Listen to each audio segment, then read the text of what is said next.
ළමයි මේ අපිව බාගෙට දන්න මිනිස්සු තමයි හැමතිස්සෙම අපිත් එක්ක ඇරියස් හදාගන්නේ. අපිව හොඳට දන්න මිනිස්සු ඉන්නව නේද? හොඳට අපිව රීඩ් කරලා අපේ ඇතුළාන්තේ දන්න. අපි කැමති දේ මොකද්ද අකමැති දේ මොකද්ද කියලා අපේ ඇතුළාන්තේ දන්න කිසිම මිනිහෙක් අපිත් එක්ක එහෙම ලොකුට ඇරියස් හදාගන්නේ නැහැ. ඒගොල්ලෝ අපිව දන්නවා. අපිට ආදරේ.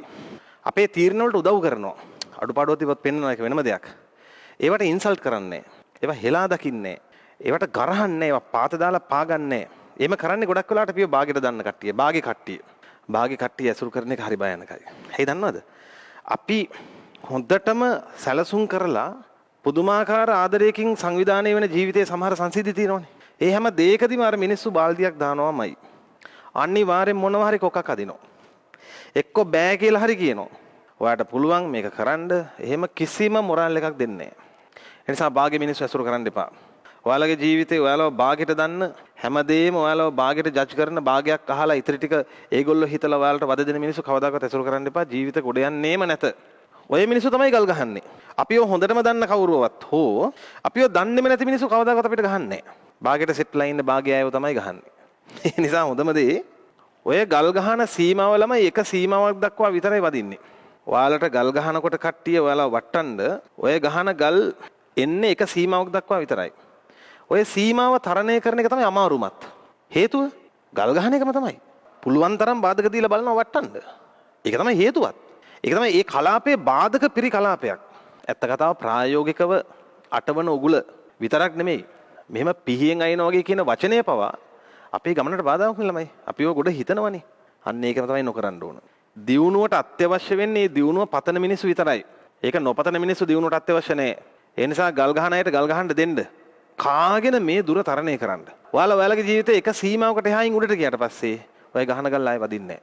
බාගේ මිනිස්සුන්ට ඔයාලා වටන්න බෑ. ඒ නිසා මේ කාලේ මහන්සි වෙන්න තියෙනවා නම් කාගෙන මහන්සි වෙන්න ඔය එක එක වචන වලට උඹට බෑ උඹට කවද්ද පුළුවන් උඹලා කොයි කාලෙද මේවා කරන්නේ අන්න ඒ වගේ කුඩු කේඩු වචන වලට ජීවිතේ වැටෙන්න දෙන්න එපා.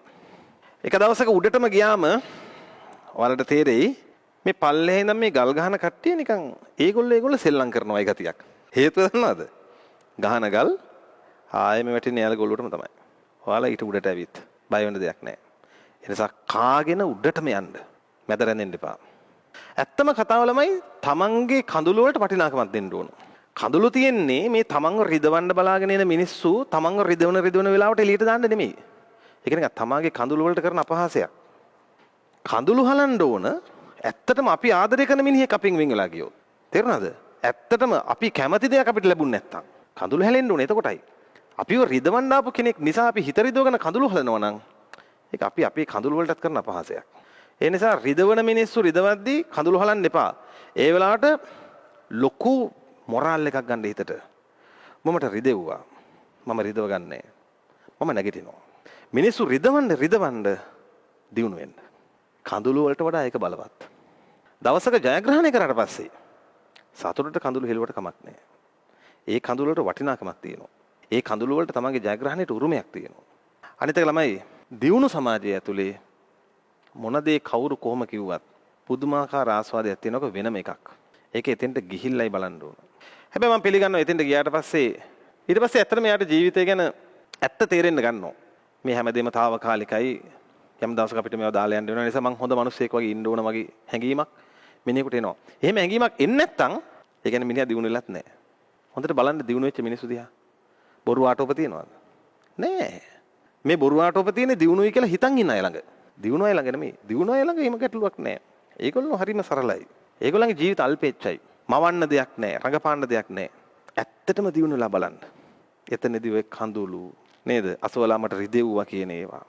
චෝදනා, වැළපීම් ඒවා අපත යන්නේ නෑ.